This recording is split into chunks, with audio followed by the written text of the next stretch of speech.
Ça donne quoi le MacBook Pro M1 Pro en 2024? Apple, il y a quelques mois, a sorti les MacBook Pro avec la puce M3 et j'ai trouvé très intéressant de revenir à la première version de ces puces M1 Pro et de vous en parler.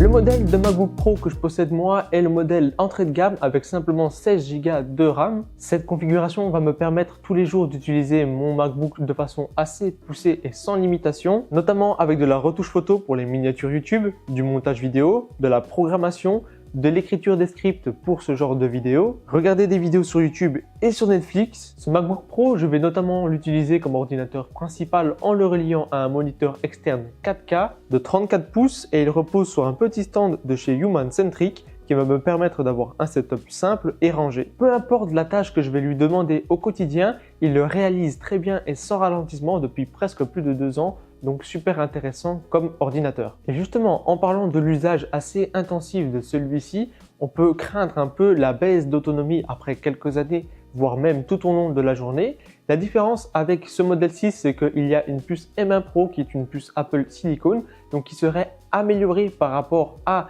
la puce Intel. Mais je vous avoue que pour ma part, quand je l'utilise, je dois le recharger au moins une fois dans la journée. Cela dépend de l'utilisation que j'en fais dans la journée. Par exemple, si je fais du montage vidéo, c'est presque certain que je devrais le recharger pendant la journée. Pour préserver la batterie de ce MacBook Pro, je vais utiliser une application qui s'appelle Aldente qui va me permettre de recharger le MacBook Pro jusqu'à 80% et ne pas abîmer les cycles de la batterie. Cela me permet tout simplement de conserver l'état de la batterie, ainsi elle va durer plus longtemps dans le temps. Et avec cette application, je ne vais pas descendre en dessous de 40% de batterie, toujours pour conserver l'état de celle-ci. Cela va me permettre de conserver la santé de la batterie et ne pas devoir recharger l'ordinateur tout le temps.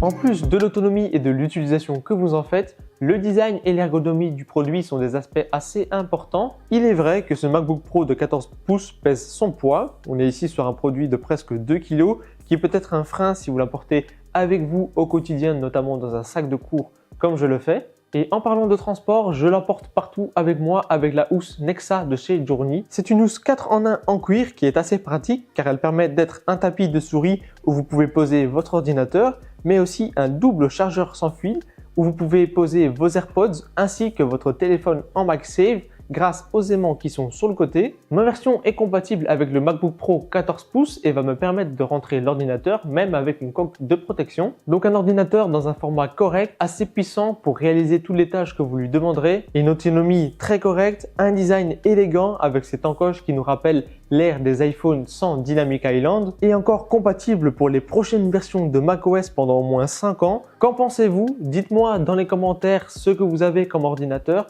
et ce que vous en pensez si jamais vous avez le même que le mien. Et moi je vous dis à la prochaine. Ciao!